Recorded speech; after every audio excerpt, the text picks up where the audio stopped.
So this is going to be another little example of, I'm going to show you how you can use arrays in Java. It's going to be pretty simple here. I don't want to get too complicated here. What I'm going to do is I'm going to have the user enter in 4 bowling scores for a team. And I'm going to store those into an array. And what I'm going to do is I'm going to loop through the array and print them out. And I'm going to use a loop also to fill in the array. And then finally, I'm going to calculate the total. And again, I know it's pretty simple. I can add them up straightforward, but I'm going to do it using a loop. And I'll show you. Because sometimes if it's a huge amount of numbers in your array, you would need to use a loop. And I'll show you how to do that. So my program here is just called array example 2. And let's make an integer array called b scores for bowling scores. Square brackets, that indicates it's an array. And we're going to set that equal to a new int square bracket 4. Now I know it doesn't really make a lot of sense to make an array of size 4, but it's just for the purposes of the lesson so that you can understand it a bit better. Okay, so let's go ahead and fill in the array now. Fill in the array. So to do that, I'm going to need a scanner first. So let's go scanner, input equals new scanner, bracket system.in. And I'm going to have to fix the imports on this thing. That's just so I can get keyword input. And let's use for loop. So for int I equals 0, I less than b scores dot length. I could just put 4, but this is a little bit better because if you get in this habit, then it doesn't matter if there's 10 things here or 20 things here. Use this variable or attribute if you can. And then I++. And we're going to go like this. We're going to say system.out.print. Please enter bowler number. And I want it to say like, bowler number 1 type of thing. Whoops. But I don't want it to, I can't just use straight I. If I use I, first it'll say bowler 0. So I'm going to write I+1. And then score. That. So it should say, please enter bowler number, and it'll say 1 for the first one, apostrophe F, S, and then score, colon, and I type right here. Okay, so to fill it in, I'm going to go b scores at location I equals input dot next int, in this case. I don't know why it keeps auto-completing like that. Dot next int, square bracket, that's what I want. That should fill it out. So I'm just going to quickly run it, make sure it looks the way I want before I continue going. That's exactly what I want. So 30, I know 30 is not a good number, but I'm just trying it out. Perfect. Okay. Now, if I want to print out the bowler information, I'm going to show you method 1 and then method 2. So this is the more classic way, in my opinion. You're going to use a counter variable again, just like I did before. So I equals 0. I'm just going to reuse the I variable. I less than b scores dot length. And I++. And you can do something like this. System out, println. And we can write b scores at location I. So print out score 0, score 1, score 2, score 3. I like that. Just double check this works. So this loop down here, this is like, I'm going to go 2, 3, 4, 5. 2, 3, 4, 5. Perfect. So this is sort of like a real classic way of cycling through an array. You can print it out like this. You can also fill it in like that as well. There is a different type of for loop that's sort of specialized, and this is called a for each for loop. Now, sometimes it looks different in every language. In Java, it looks like this.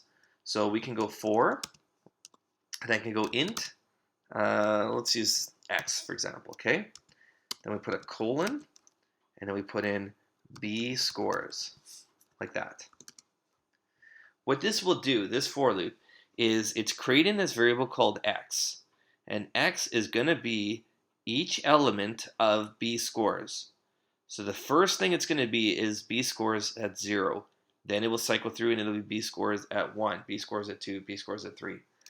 So we can do this now. We can just print out x. And this should actually display the same exact thing as this right here. The for loop is a bit less complicated. Um, but sometimes it's not as good. Like if you need to know the I number, like the location number, maybe that's part of your print, kind of like I did right here. This might be a bit of an issue. But this, for simplicity's sake, this is another version, another print mechanism. Sometimes that's a little bit easier to use. So let's just try it again. 2, 3, 4, 5. And look, the output's identical in both loops. So either loop is fine. It doesn't really matter. Me, personally, I don't use this very often. I'm more used to this method, but this will work. And you're going to see it in other languages as well. And it's used often in many, many programming languages. So it's just a bit more complex, I find sometimes. Okay, so the print is over. So let's go ahead and sum up the bowling scores. Okay, just so we can actually make sure we can sum it up. Now, what I could do is this. I could say int sum1. I'm just going to use sum1 because I'm going to get the number twice. Equals b scores at location 0 plus b scores location 1 plus b scores location 2 plus b scores, oops, I can't even spell, location 3.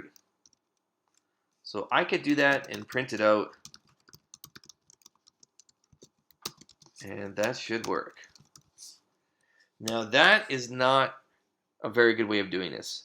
It's fine in this example because I've only got 4 elements in my array. But if I had like 1,000,000 or even 20 or 30, this would be a real pain in the butt. So a lot of times to add up an array, what you want to use is a for loop, yet again, to cycle through everything. So the way I would do it is something like this. So let's do version 2. So sum2, we're gonna start it off at 0. And then what we're gonna do is we're gonna take this number and just keep adding in each element into sum2. So let's go with, I'm gonna use my traditional for loop I'm more comfortable with. Int I equals 0, I less than b scores dot length, again, I plus plus. And what I'm gonna do inside here is I'm gonna say sum2 equals sum2 plus b scores at location I. Okay. There is a even shorter version of this. So what this does is it just takes the sum of starting at 0, and then we're setting it equal to the sum is going to be whatever the current sum is plus the new b score element. So it's just going to keep adding it in. There is actually a short version of this line that some programmers will use. And what you could do, the exact same thing is this. You go plus equals b scores at I. These two lines are literally identical. There's no difference between the two. This is just a short version of it. I'm not gonna include it because it's just gonna do it twice. But that's exactly what it is. So if you're looking at other websites and other books, you might see something like this. Plus equals basically just attaches in the current value, whatever the current thing is, you're just adding it in. So they behave the same way. It's just a short form. So let's go ahead and try it out and make sure that it actually works. Sum2. So we've got, sorry, I want it to look the same. Sum equals plus sum2. These two numbers should be identical. I did it the long way right here, and the second time I did it with this loop. Now I just left that comment there. I would probably delete it normally, but let's just try it out.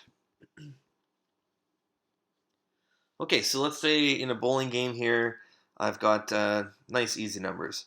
10, 20, 30, 40.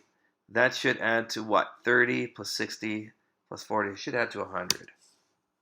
Yep, they both added to 100. So both of my scores added up to 100. Now, if you were doing something like an average, for example, you could then take the sum that you end up here and just divide it by the number of elements, which is right here. So that is 4. You just divide it by 4, and that would get you your average. You can also use a loop, for example, to figure out which one is the biggest number or the smallest number. Hints for that, what I would do is I would start, say I was doing the biggest number, I would set the biggest number equal to the first element, so that would b scores 0, and I would use if statements, and I would basically say if the next element is bigger then the current biggest, I would replace the biggest with the next biggest. Okay, so I hope that makes sense, but that's basically what I would do. So like logically, if I was trying to find the biggest, I'll do it in a comment here, okay? Let's say I had a variable called big, and that thing was currently set to 4, for example, okay? Then, hold on. And then I keep checking my numbers. So I would, and say I had something called B scores. Let's go B scores, right? So if B scores, or if big is less than B scores at I,